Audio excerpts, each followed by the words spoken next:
In the tapestry of life, where every thread holds a story, America in black and white emerges as a haven for the voices echoing through the heart of our communities. In this podcast, we wade through the rivers of our collective experiences, celebrating the vibrant hues of change brought forth by the whispers of hope and the roars of action. It's more than just a conversation. It's a journey into the heart of our society, illuminated by the light of those daring to dream and do. Join us, and let your voice be the melody that guides us toward a dawn where every color finds its place in the masterpiece of our shared destiny. Together, let's paint a future brimming with the positives that dwell in our minds and the actions that shape.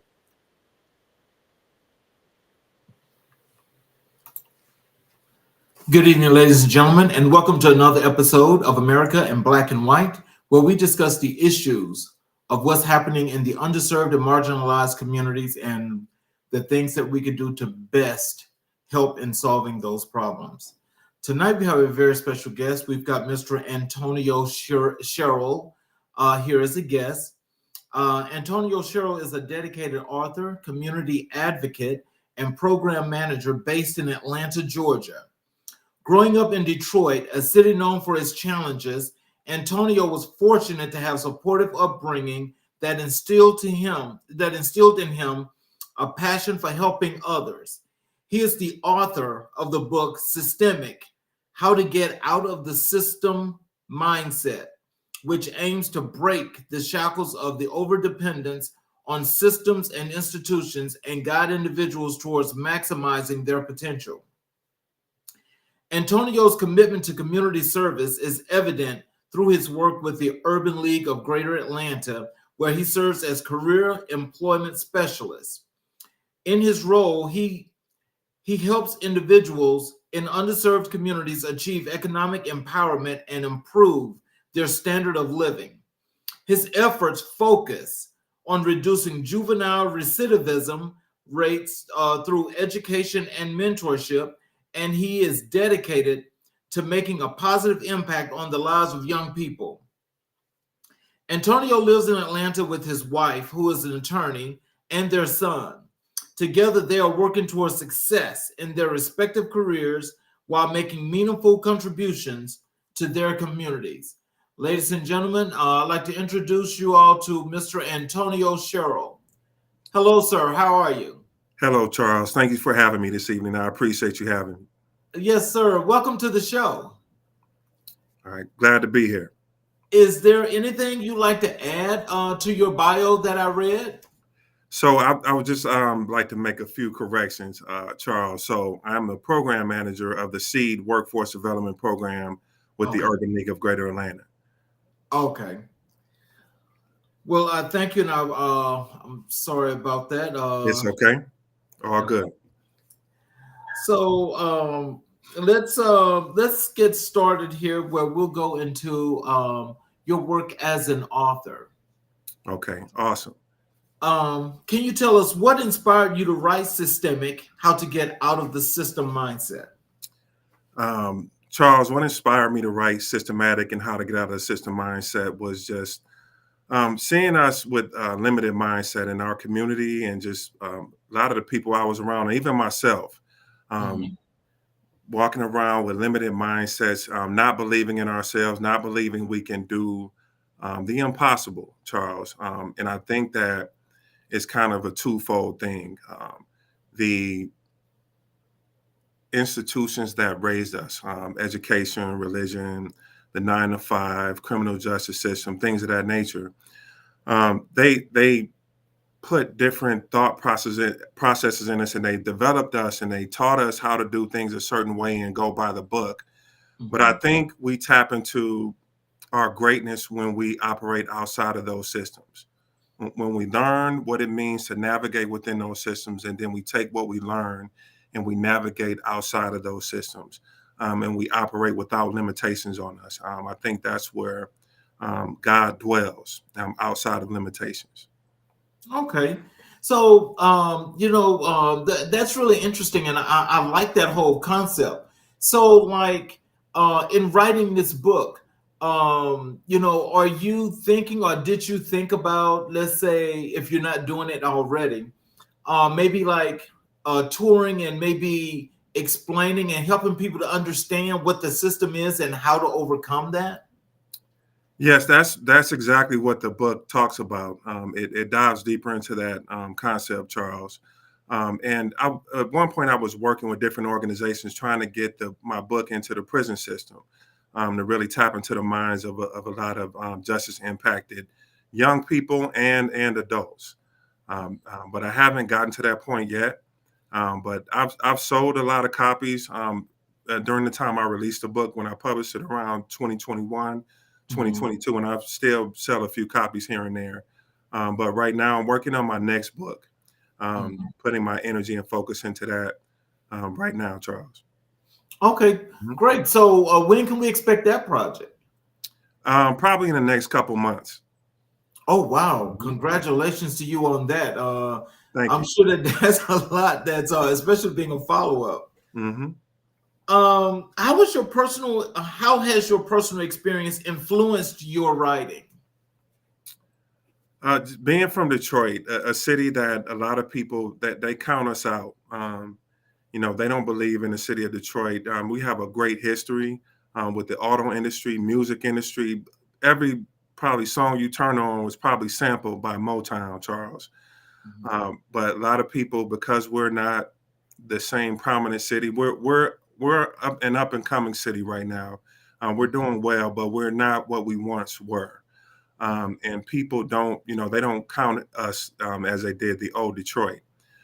But that inspired me, being a city of hard workers, hard hat people, resilient, hardworking, just fighters, people who believe in ourselves. And that's what inspired me.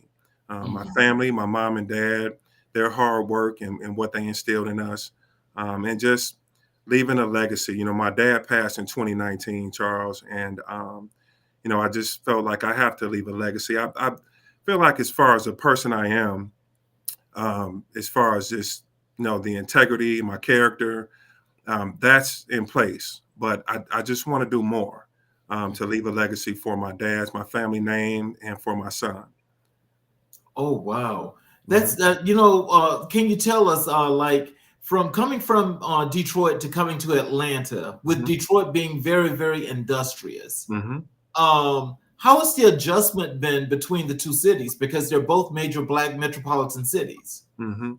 Very good question, Charles. So, my grandma was born in Lynette, Alabama, and Oh really? right on the border of right down 85, right on the border of Atlanta and Alabama, or Georgia and Alabama.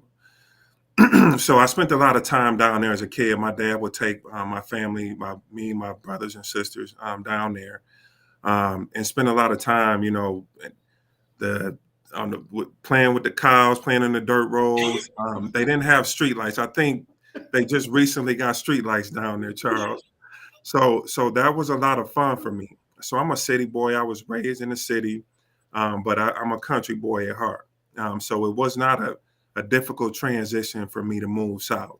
I moved to Lynette, Alabama. My parents had a place down there, and then I moved to Marietta, Georgia, Mhm. and just kind of moved all over. Moved to Marietta, moved to Roswell, moved back to Lynette, and then I moved to Fort Myers, Florida to play arena football, and Mhm. then back to Atlanta. And then I stayed then. Oh wow. Mhm.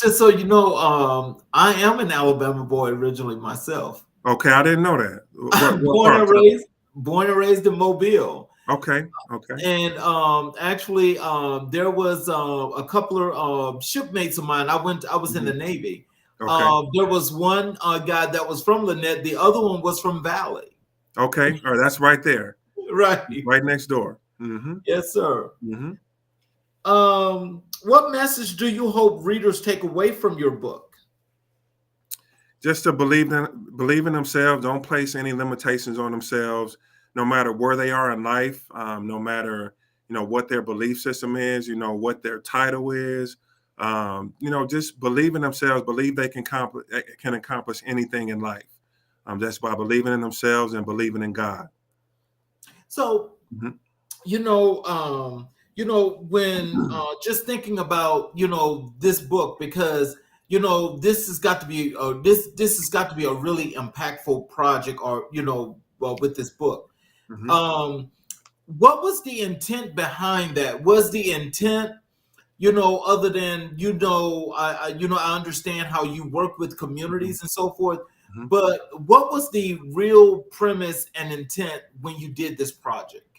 Very, very good question, Charles. So, I was during that time. I was going to church a lot, and I had been to college. I had graduated from college at that time, and I was like, what else is there to life? Is this all there is to life? Do I, you know, graduate from college, get a job, work my 9 to 5, go to church, just go through the motions, or is there more to life? So that was my thought process. Just it was a shifting of a mindset, um, of one mindset shift to another. Just believing that I can do anything. I was reading a lot during that time. I'm still an avid reader, but during that time I was reading more. I was reading the Bible a lot, reading a lot of spiritual things, really getting into scripture, trying to internalize scripture and understand scripture, and embodying scripture. And I learned a lot during that time, and I learned that I have to. Although these things, church is very important, very impactful. It's a part of my upbringing, a huge part of my life. God is my everything. He's my source. But in order for me to find who I am and what I'm going to be in life, I have to operate outside of these systems, which was church, which was school, which was a 9 to 5. So that was my thought process. Okay. Can you share a memorable moment from your journey as an author? Uh, one of the I could think about college, for example, and a lot of my writing is based on adversity and Mhm. resilience and overcoming adversity. So, you know, college was tough for me. I was doing a lot. I was playing football. At one point, I was playing 2 sports and trying to maintain my grades. There was one point in college where I flunked out. And I really didn't know what I was going to do with my life at that time because, you know, in our generation, we're taught to go to college. That's the only thing. There's no other option or alternative. So I really didn't know what I was going to do at that time, Charles. So I'm like, I don't know. Football is my end all be all. I thought about getting a job after college, but I thought I was going to make it to the league. You would think that that football or sports is our everything during that time. Mhm. But I thought it was the end of my world when I dropped out of school. So I just tapped into my resources, my networks. I talked to some of my coaches, some of my teammates. I had a great relationship with some of my professors, and I wrote a letter to them. I did some extra credit work, wrote a letter to the university, and I was able to get back into school. And the rest is history. I graduated, ended up having a great football career, um, and the rest is history. Well, I'm really proud of you for not giving up and actually going back to do this, because apparently it seems like this was a really important thing to you. Hmm. And so, as you look in the cameras right now, and for what you just mentioned, what are some of the things that you think some of our people in the audience should take from what you just said? Resilience. What I incorporate in my writing is tap into your victories, tap into your adversities, and use those to get you from step to step to get to that ultimate goal, whatever that ultimate goal is of success in your life. Tap into those victories, tap into those, when you won that football game, when you made that big play, when you got that promotion, when you graduated from college, when you had a child, when you got married, when you bought your first home, things like that. The small victories, because a lot of times when we're on on the road or the journey to our big goals, to accomplish our big goals, we Mhm. forget that we've done a lot of great things. You know, we don't tap into those things, and that's what I do. I tap into those things. Like, look, you're on the path to greatness. You've done great things. You can do this, and you're gonna do this. Mhm. What challenges did you face while writing your book? Fear, just listening to other people. I think just a lot of times we listen to people and we let their opinions dictate our progress or lack thereof. So I had, shared my book with a lot of people. A lot of people had, they had good opinions. Some people was like, nah, because they don't look at you. They just know you from, you know, the worker, your coworker or sibling or, ex football player or, college teammate or something. They don't look at you as being that person because you never showed them that version of yourself. Mhm. So a lot of people are going to give you doubtful looks. They're going to share their opinions, and that's fine. But you got to show them. You got to pop out and show them, like Kendrick Lamar said. You got to show them that new version of yourself. Oh yeah. And I encourage everybody to do that because people are going to doubt you, and guess what? You're going to doubt yourself. So Yeah. whether you want to call it the enemy, self doubt, fear, whatever Mhm. you want to call it, but you're going to doubt yourself sometimes. But you gotta reinvent yourself. You gotta shift your mindset. You gotta pop out and show them, and you gotta pop out and show yourself to make Mhm. others a believer and make yourself a believer of the new version of you.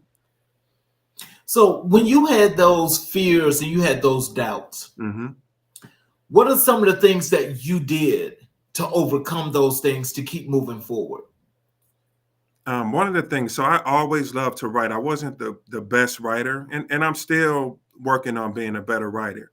But I wasn't the best writer in school, but I always loved to write. I always loved to read. I remember back in middle school, one of our teachers, my favorite teachers, Mr. Addis, used to read the Outsiders books like that, Lord of the Flies, and Mhm. one of my high school professors, and he was also one of the defensive football coaches on the football team, Coach Strunk. He used to read a lot of Shakespearean books to us. And I fell in love with literature and reading during that time, but I didn't read a lot because I was always busy with playing sports in school. So I didn't start reading a lot until I became an adult. So those were some of the things that kind of inspired me to want to write and read and journaling. I would journal for stress relief and just to get my thoughts down and to kind of develop a plan when you're journaling, and it's like almost like brainstorming. You're Mhm. like the piece of a puzzle. You're putting all the puzzle pieces on a puzzle board, and then you're slowly putting them back together. And Mhm. then that's how you find your path, and that's how I found my path through doing things like that. Oh wow. How do you balance your writing with your other responsibilities? So that's difficult. That's very difficult, Charles. So I do a lot of work at where my focus is focusing on youth and young adults, being there for my community, being there for my team, and being there for my son. Mhm. So it can be very difficult. So when I get like time on the weekend or maybe after work for a minute, just little by little, just small steps. Even if I'm in the car on my lunch break or if I'm in my office on a lunch break and some ideas come to me, I just write them down immediately so I won't forget.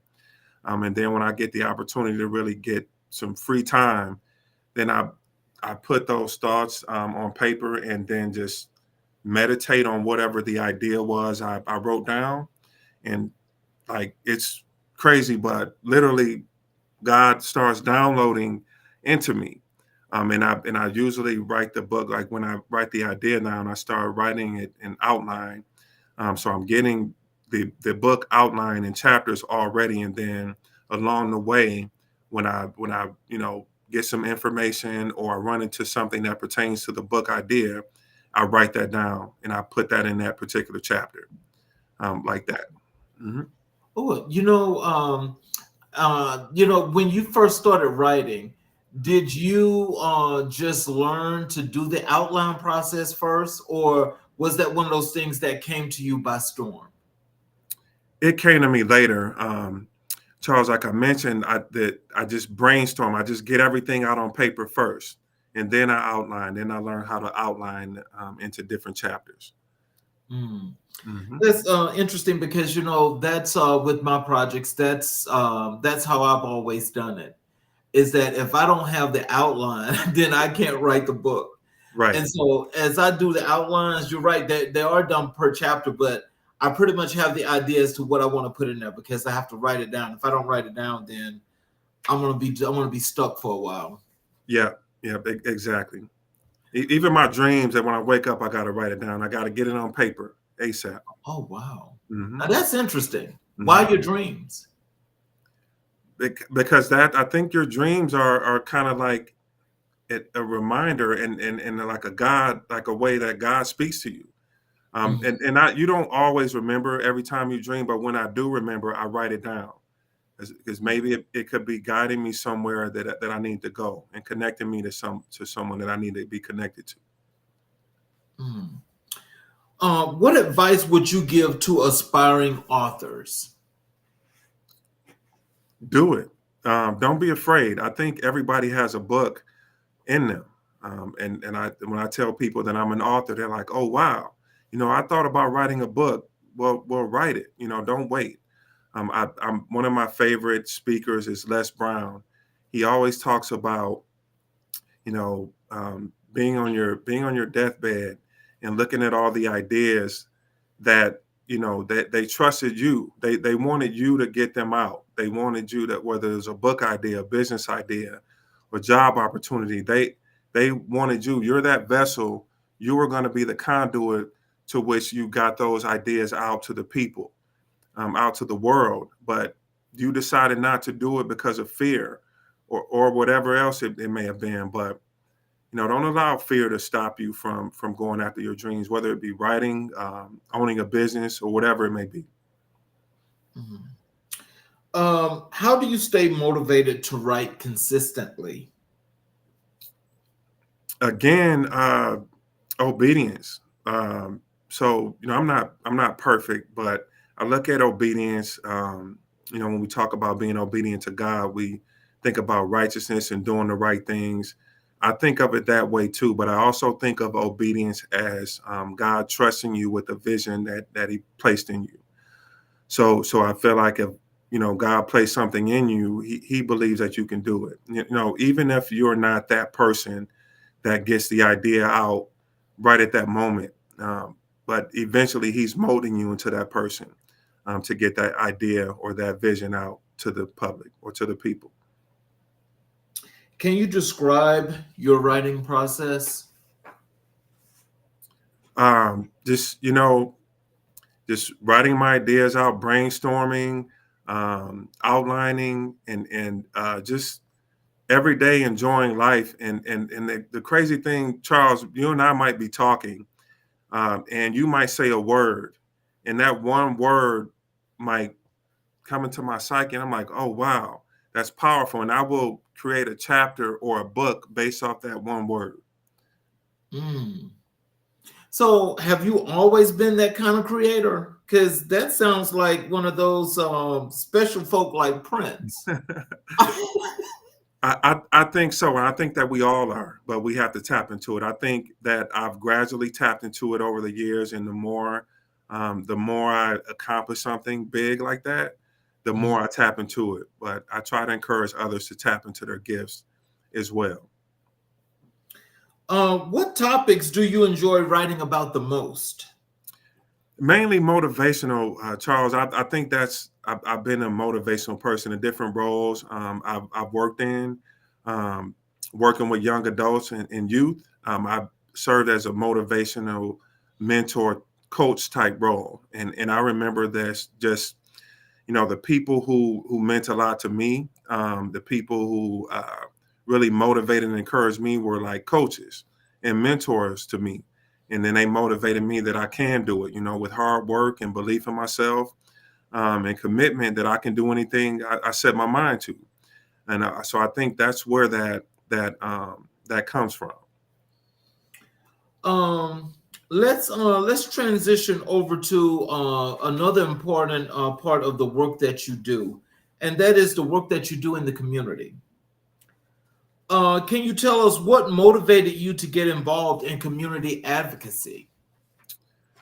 So I think subconsciously, Charles, watching my grandmother, I spent a lot of time with my grandmother, and she would help people, bring people food, give people money. Just she wasn't doing the best herself, but she would always be willing to help others, help her friends out, help people in her neighborhood.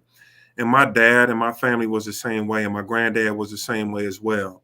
And I think I tapped into that subconsciously, um, and I just got into the social service field myself, and I never looked back.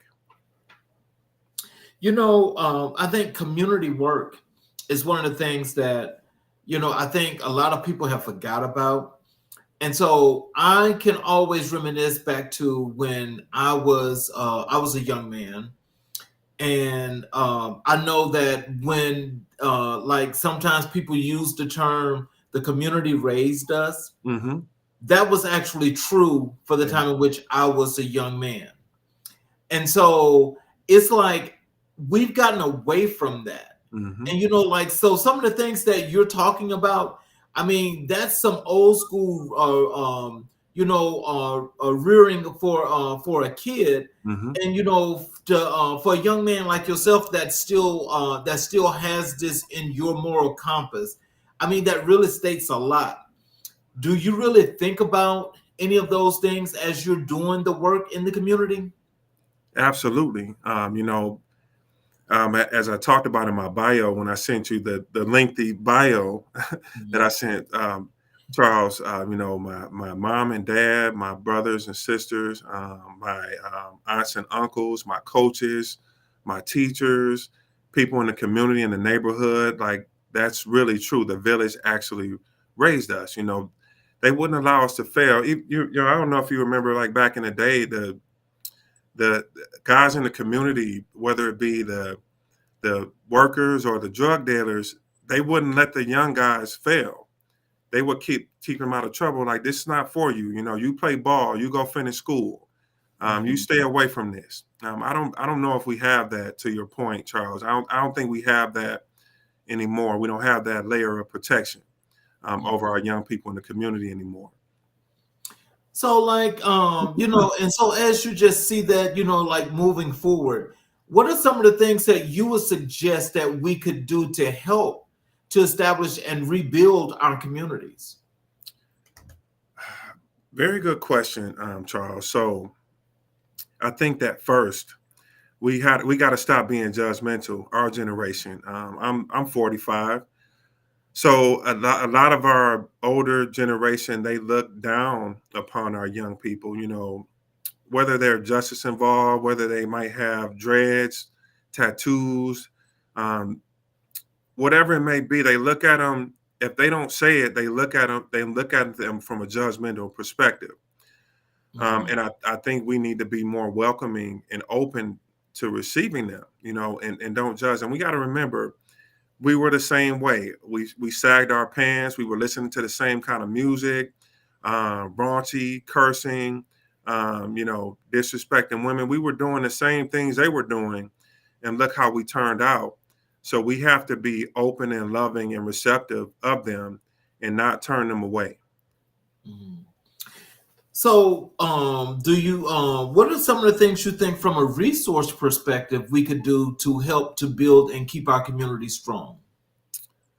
So we need to, in our communities, I think there are a lack of resources, and just being all the way honest. You go into communities like Cobb County, um, there may be more resources there than there is of Fulton County. And that doesn't make sense to me because there's a bigger need in Fulton County.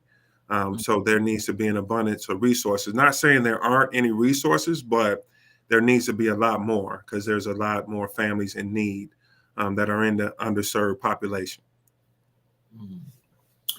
How do you integrate your personal values into your community work? I think they align. Just being a good person, being a person of integrity. Again, not perfect, but always just being open to help others. Um, you know, being a believer, a person, a believer in God, wanting to do the right thing, um, wanting to make sure I'm doing well, my family's doing well, and make sure that I'm helping others also do well. And I think that same mindset and approach goes into my work. Can you share a success story from your community advocacy efforts? Let me see. There's a few of them. We had a couple young ladies. We had a couple young ladies in our cohort, in one of our cohorts. They were we have I'm going to mention them to let you know that it's not just about the justice impacted, but we help the justice impacted. We connect them to certifications. They go through our 10-week training program where we teach them financial literacy training, soft skill building, career readiness training like resume building, cover letter development, LinkedIn profile setups, interview training, and things like that to prepare them for the workforce. And then those young people have come all the way from jail to believing in themselves through our training program, connected to a certification. Now they're in a meaningful career opportunity, earning a livable wage, and they've gotten themselves on the path to economic empowerment, which is major. But to answer your question specifically, we had a couple young ladies. Their mom referred them to us. They had no idea what they wanted to do. They came to my class. We conduct a career assessment. We send them through a career mapping exercise so they can determine their career pathway. Sent them through all the training that I mentioned. They're in the Buckhead School of Nursing right now. They already completed a restaurant management training program because they love to cook, but now they're in working on their CNAs. That was their ultimate goal.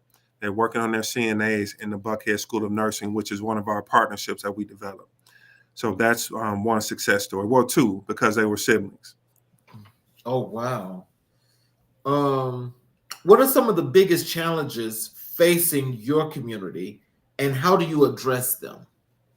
Um, Justice involvement, the legal system, poverty, lack of confidence, belief in themselves, lack of information, lack of understanding. And I think being in our program covers all those different bases. We connect them to not only our training, but we provide MARTA cards, which is removing transportation barriers. Since I've been in this work for over 20 years, that's been a consistent barrier, transportation. I can't make it to class. I don't have transportation. I don't have gas money. I don't have a MARTA card. So we provide MARTA cards. We provide a pay stipend in the SEED program for up to $500 in gift cards to help them along the way. Because we understand that while they're looking for employment and training and apprenticeship opportunities, they need money to pay for gas. They need money to pay a phone bill. They need money to eat. They need money to pay their rent. No, the $500 in gift cards is not going to cover all of that, but it's going to help them. So, how do you stay connected with the people you serve? Through partnerships, through building those great relationships with our young people, with their families, because as you know, word of mouth is the best marketing tool. So when we impact the young adults who complete our program successfully, they let everybody know. They let their friends know, their communities, people in their schools that they're in school, and then that's how they learn about our program. And then through our partnerships,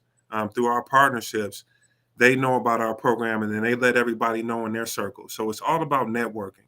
One of the things I say to my groups is your network equals your net worth. So, let me ask you this. So like, let's say, you guys have work in, let's say, you have something that's going on in Southwest Atlanta. Mhm. Do you go out and personally put yourself in that position to help to do work and to build that, or is that one of those things that's like done from a virtual remote situation? No, we're in person. Always in person. I go out and recruit in person. Myself and my career specialist, we go out and recruit in person to schools, communities, neighborhoods, different organizations, churches. We're in person, always in person. Our classes are held in person every Monday and Wednesday from 9:30 to 2:30. We have a 10-week cohort at the At Promise West Center off 740 Cameron Alexander Boulevard. Like, if you're familiar with that area, about 5 minutes from the Mercedes-Benz Stadium. Hmm. Oh wow! So that's and so is that like one of those new establishments that was built over there? No, the At Promise West location has been around since, I believe, 2018. I could be wrong, but there's Mhm. four. There's the At Promise West location, at the location I mentioned, at the address I mentioned, and there's the At Promise South location off Mhm. Metropolitan Boulevard. There's Southwest location off Camilton Road, and they just opened another one. I believe it's in East Point. I could be wrong, but those are the three that I mentioned are the ones that's currently active. Okay. Um, what role does mentorship play in your community work? Oh man, it's the most important thing, I think. I think mentorship takes the title off of things. I've worked as a juvenile probation officer, a juvenile program manager, and I think a lot of times when they see those titles like a defects worker, like a law enforcement officer, they kind of put their guard up a little bit, and it takes them a minute to let their guard down. I think when you Mhm. come with the title as a mentor or coach, their guard is not up so much, and because you come out of love, you come to help them. You're communicating with their parents, letting them know their progress. Finding out what they need, connecting them to their resources, and you're being a model. You're being an example for what they want to be. Wow. You know, when you think about mentors and what that means, especially to people that need them and so forth, like how do you guys come up with the concept of pairing mentors with the people that need them, or is that like a random thing that happens? So in my case, um, I conform to what they need. I have a curriculum that I develop based on the National Urban League curriculum, and I develop a curriculum that fits the population that I serve. Hmm. And then when I'm instructing or when I'm facilitating, I make sure that it's engaging. I make sure that they're in tune. Something that they're interested in. I might talk about music. Hmm. Um, I do something that's going to grab their attention and keep their attention. So, in my role as a program manager for a workforce development program, I make sure I create something or that's going to be impactful, Hmm. that's going to grab their attention and reach the ultimate goal of success. Because a lot of them come to me. I want to get a welding certification. I want to get my CNA. I want to get an IT certification, or I just want to get my GED. I make sure the program is suited for what their goals are, what the program goals are, and what the young people's goals are as well. So, how long have you been a mentor? I'm not a certified mentor, but every role that I've served since I was a juvenile probation officer, since I was playing football, I was a mentor because I remember how the seed was planted into me was doing speaking engagements with my teammates to elementary school kids, and doing camps. And then this, because I never wanted to work in a social service field. I never saw myself working in a social service field. I wanted to be a professional football player or an FBI agent. But that didn't happen. So I got into the social service field, working with at-risk and justice impacted youth and young adults. And then I kind of stuck with it in every role that I've served. I've served as a mentor. Even if it was a probation officer, my job is to hold you accountable, but I'm also going to be a mentor as well, because that's what's needed to impact your life. Wow. How do you measure the impact of your community initiatives? Well, we have program outcomes that we have to meet. Uh, so that's number one. Whether it might be a GED, whether it be a certification or apprenticeship, whether it be a meaningful career opportunity, and also completing our workforce program successfully. I measure that's number one because that's how we are funded, through meeting our outcomes in a nonprofit world. But I also just keeping keeping tabs on our young adults, because we have to, after they complete our 10-week program, we keep in touch with them for up to a year. So sometimes they might not know right away what they want to do. So just keeping in touch with them, keeping in contact with them and their families, and monitoring their progress, and that's how I measure success. Hmm. What advice would you give to someone looking to get involved in community advocacy? It's very fulfilling and rewarding. All the time you're not going to get the pay that you want, but I'll say this: I've been connected with like great career opportunities and opportunities to make money through my impactful, purposeful community work that I do. I've built up a phenomenal network through the Urban League of Greater Atlanta doing the community work that I do. So that community work, I call it purposeful work. Um, it opened the doors for your other goals and your dreams. Hmm. How do you balance your community work with your other roles? Um, it's hard. I'm sure you know it, because I'm sure you got a personal life too. When you balance your life I try. with your work. I know. Same here. I try, but it's just you got to be organized. Like that's one of the soft skills that we try to teach our young people. Mhm, While we're learning ourselves, we try to teach them time management skills, mhm, communication skills, things of that nature. Because this is very important. You got to have a life, but you got to have balance too. mhm. Can you share a memorable experience from your work with the Urban League of Greater Atlanta? Every day is memorable. Just I know I mentioned the young ladies whose mom referred us to our program, referred Mhm, her to our program, referred them to our program. I mean, we have a lot of justice impacted young adults, and they're getting out of jail. They're they're afraid. They just want to come to our program because their probation officer told them to come to our programs, and then mhm, they leave after 12 weeks thinking like this was the best decision I've ever made in my life. This was the most, like you talked about, life changing on your intro. Um, they say, Mr. Sherrell, Mr. Antonio, some of them call me. This was the best decision I've ever made. This was a life changing decision. If I wouldn't have came to this program, I wouldn't have been exposed to the opportunities that I've been exposed to. mhm. So, can you tell our audience, for what you guys offer and how you help communities there at the Greater Urban League of Atlanta?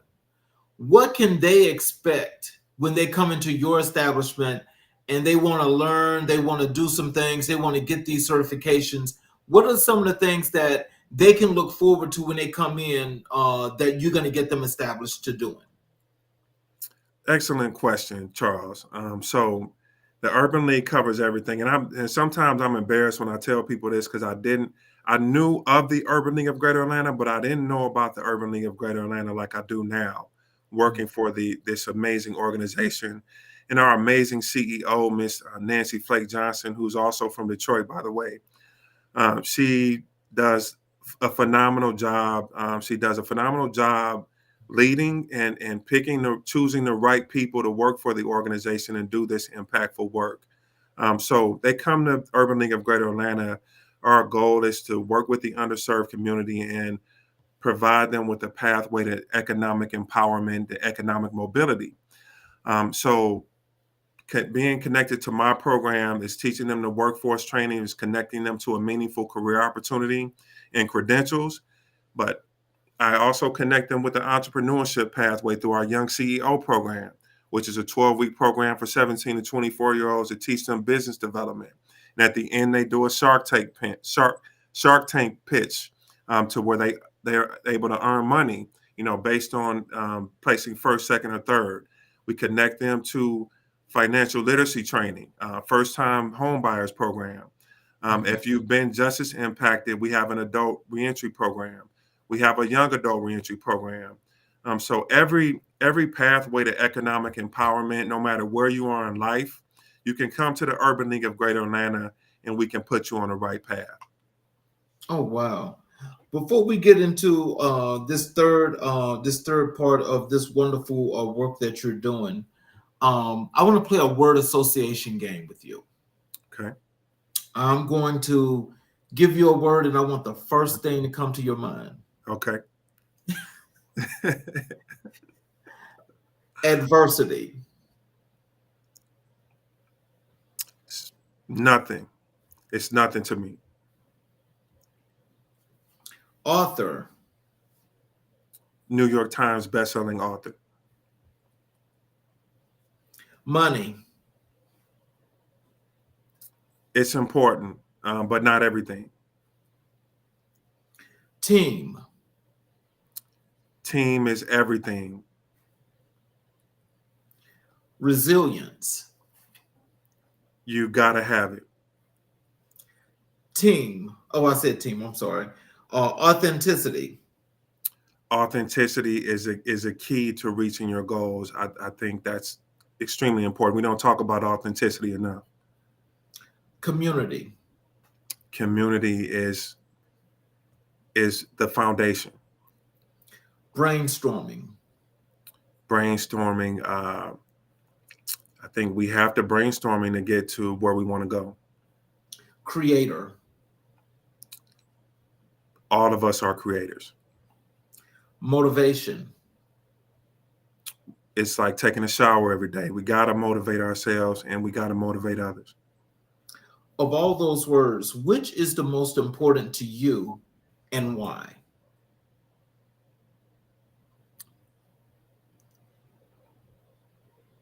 Community and creator. So community, I said that's the foundation. Everything leads up to a community, from you as an individual, family, team, work environment, organization. It adds up to community. It builds up to a community. Creator is, to me, the importance of that word is we're made in the likeness and image of God. And all of us, every last one of us tuning in, every last one of us in this world are creators. But we have to tap into that creator. We look at people on social media, our favorite celebrity, and we look at them and we're in awe of them and we admire them. But we have that same power, the same gift that they have, but we have to tap into it. So do you think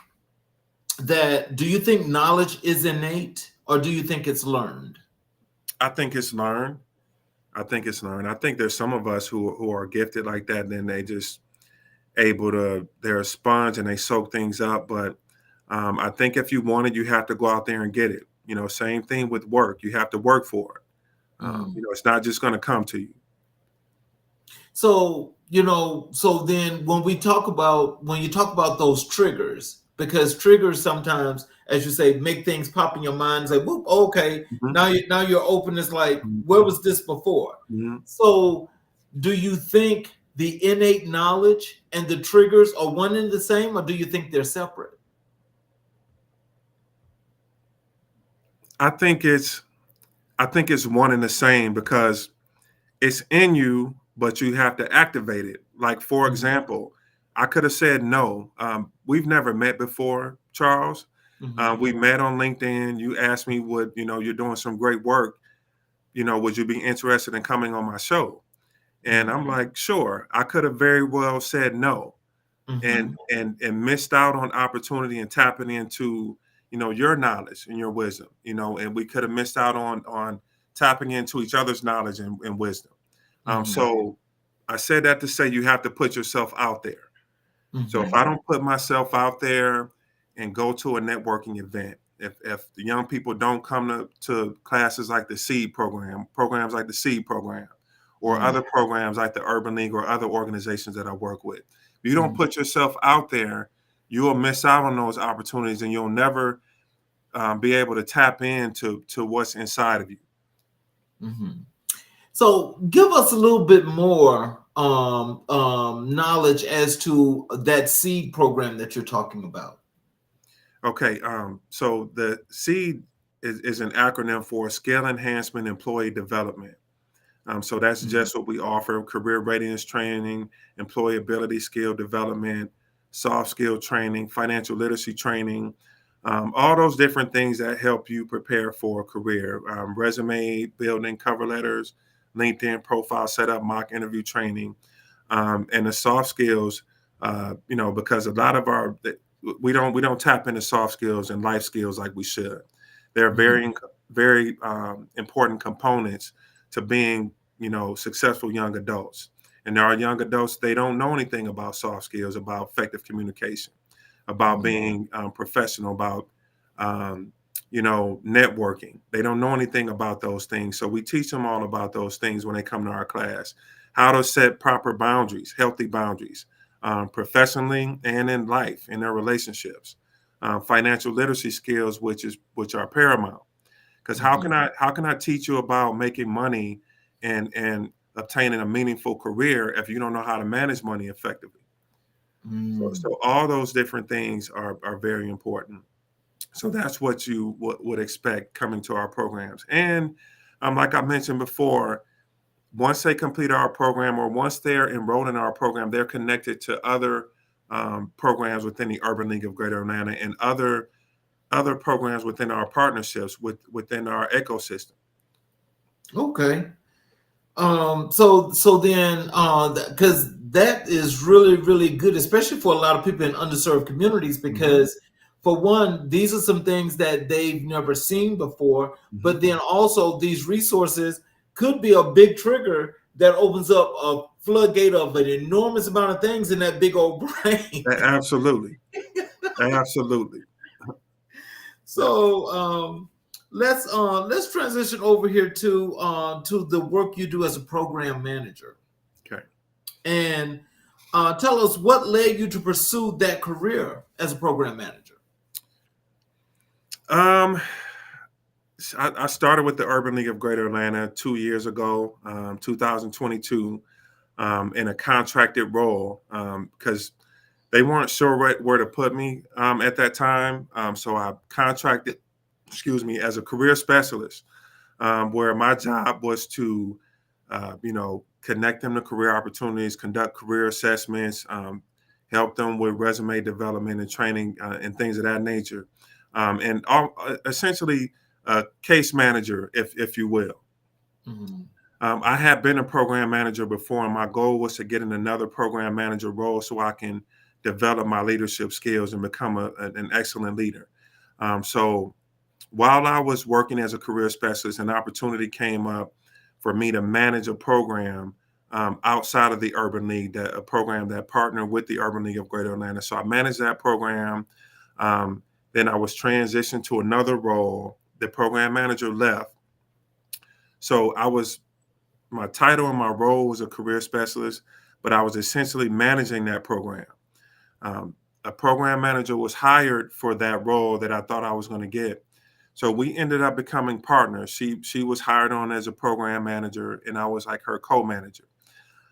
Urban League of Greater Atlanta created another program for me. It wasn't getting too much traction at the center that I'm at now. So they thought I'd be perfect for that role. So since I've been working in that position since September of 2023, there's been an abundance of traction. in that center in our workforce development space. So we've had 8 cohorts since then. So many young people connected to career opportunities, apprenticeship opportunities, certifications, GED opportunities. So it's been a great success, and I'm just continuing to grow and learn in my role. Oh, wow. I forgot to ask you this one question. I know we've transitioned over, but I want to ask you this because I think it's really important. Mm-hmm. Can you tell our audience what is the importance, or what was important to you as you being a professional football player to Mm-hmm. this part of your professional career? How did they mesh? How did they get to come together?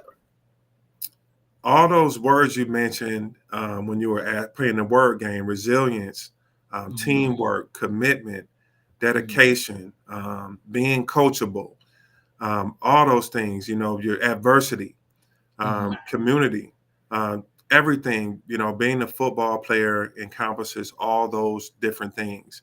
And to be honest, I learned just about everything. I learned it from my family and through my experiences, through life's experiences, but I learned a lot in football. It's built up so much resilience. I bumped my head so many times. You're going to lose games. Um, you're going to miss the tackle because I played defense. So mhm, you got to get back up. You got to brush yourself off and get back up, wipe the dirt off, wipe the blood off your knuckles, and get back to it and get back at it. And teamwork is the other thing. I like that comes natural to me in building partnerships and working with my colleagues and working with different organizations. That comes so natural to me because of football. mhm. So, how do you support individuals in your role as a career and employment specialist? Um, just as a program manager, as a connector, I work. Um, so my role is a program manager of the seed program, but I also work, wherever I'm needed. That's the football component to what I do. Wherever I'm needed, whatever my team needs at that time, even if I have to go back to a career and employment specialist role, even if I have to be a mentor at that moment, whatever that young person needs at that moment, that's what I am for them. Mhm. So, is the program manager, as a program manager, does that mean like you're like the quarterback of the team? Exactly. Head coach more so, Okay. but the head coach and the quarterback are pretty much connected. So yeah. Okay. hmm Can you describe a typical day in your role as a program manager? Oh, man. So I typically sometimes the night before I prepare for my class. You know, going over my PowerPoint presentations, reviewing the curriculum. Uh, depending on what week we're on, just getting content for that particular class. Uh, you know, we're doing that sometimes, and that's from 9:30 to 2:30. Sometimes we might have a situation where people may not get along. So I gotta be a program manager. I have to be a delegator and delegating tasks to my career specialist to making sure she's meeting with them one-on-one, conducting her case management duties. Um, Sometimes we're recruiting. Sometimes we might get phone calls while we're programming, asking questions about our program. I'm recruiting. After class, I might go to a networking event. So there's all of that. I might conduct mock interview training for a young person who has a job that same day or the very next day. So there's so much that goes into that as a program manager, working as a program manager. Oh man, you know something, I just get the feel basically from just listening to the things that you just described that goes into your job description, that this has got to be like an evolution for the kids or the young adults that actually come